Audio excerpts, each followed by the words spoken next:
Most people today don't want truth. They want comfort dressed up as wisdom. They scroll, they consume, they nod along, but they never change. And if Epictetus were alive today, he wouldn't motivate you. He wouldn't comfort you. He wouldn't tell you to be gentle with yourself. He would expose you, because Epictetus was not a philosopher for the elite. He was a former slave who understood something modern humans have forgotten. Freedom has nothing to do with your circumstances, and everything to do with your mind. You live in a world with more comfort than kings once had. Yet you feel trapped, anxious, offended, exhausted, and powerless. Epictetus would say, that is not society's fault. That is not your childhood's fault. That is not your trauma's fault. That is your misunderstanding of control. Epictetus built his entire philosophy around one brutal line. Some things are in our control, others are not.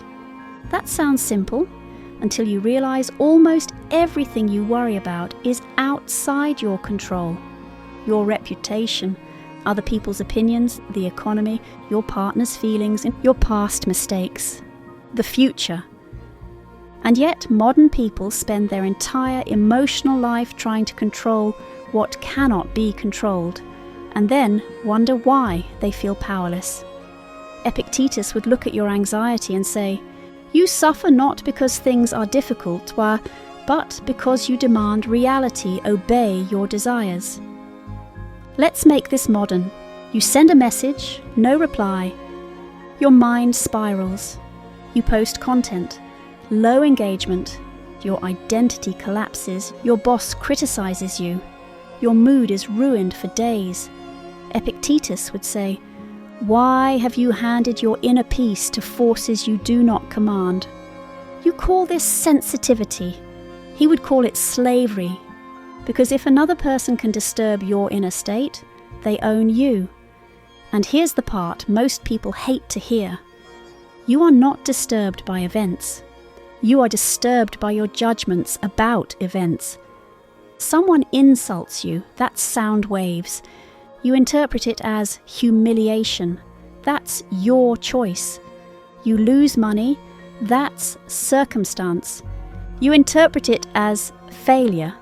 That's your judgment. Modern culture trains you to react emotionally, instantly, publicly.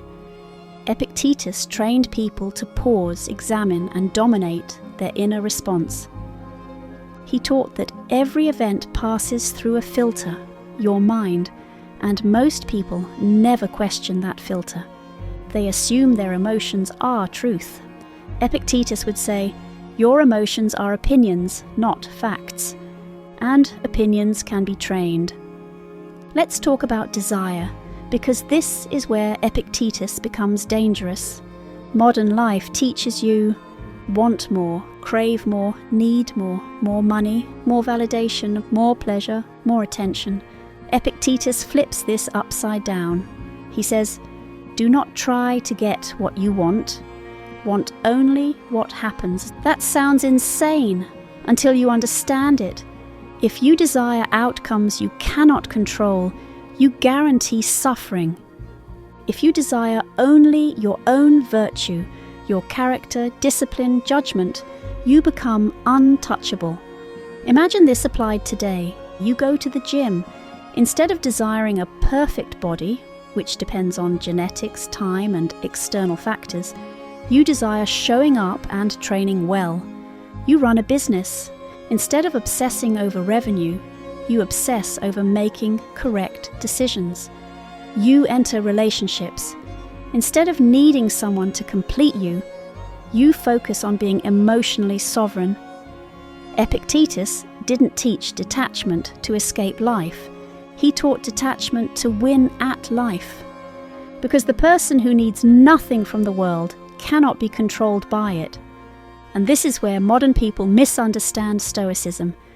They think Stoics suppress emotions. Epictetus never said that. He said, interrogate your emotions. Ask them, is this within my control? Is this based on reason? Is this reaction serving my character or destroying it? Most people today don't live, they react. They react to headlines, they react to comments, they react to texts, they react to moods.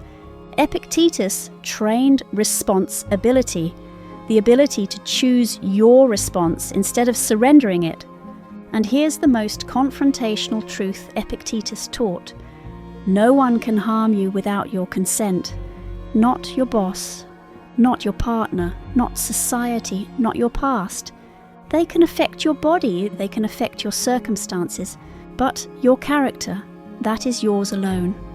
Modern people outsource responsibility. Epictetus reclaimed it. He would say, stop blaming the world for the life you refuse to discipline. And now let's talk about hardship, because this is where Stoicism becomes forged in fire. Epictetus believed hardship was not punishment. It was training. Just like weight breaks muscle to rebuild it stronger, adversity tests your philosophy. Anyone can talk Stoicism when life is easy. The test comes when you are rejected, when you lose, when you are misunderstood, when things don't go your way. Epictetus would say, do not pray for an easy life, pray for the strength to endure a hard one. Modern example, you lose your job. Most people collapse into identity crisis. Epictetus would ask, did you lose your job or did you lose your character? Because one of those matters, the other does not. If your worth is tied to external roles, titles, or validation, you will always be fragile. Epictetus wanted you unbreakable. And here's his final weapon, the one modern culture avoids at all costs: memento mori, the constant awareness of death. Epictetus didn't use death to depress people, he used it to wake them up. You act petty because you forget you're mortal. You hold grudges because you think you have time. You chase nonsense because you forget how short life is. Epictetus would say, you are dying, and you're offended by comments. You are temporary, and you're afraid to live boldly? Death strips away illusion, and Stoicism teaches you to live with urgency, clarity, and dignity. So let me leave you with this confrontation. If Epictetus was sitting across from you right now, he would not ask about your goals. He would ask about your discipline. He would not ask what happened to you, he would ask how you responded. He would not ask what you want from life. He would ask what kind of person you are becoming. Because at the end of the day, you do not control the world. But you do control whether you live as a slave to circumstance or as a sovereign mind in a chaotic age. And that choice is available to you right now. If this hit you, if this challenged you, if this made you uncomfortable, that means it worked. Subscribe to Stoic Gateway. This channel is not here to soothe you. It's here to sharpen you. And if you're ready to go deeper, watch the next video, where we break down how Marcus Aurelius used Stoicism to rule an empire without losing his soul. Stay disciplined, stay sovereign. Welcome to Stoic Gateway.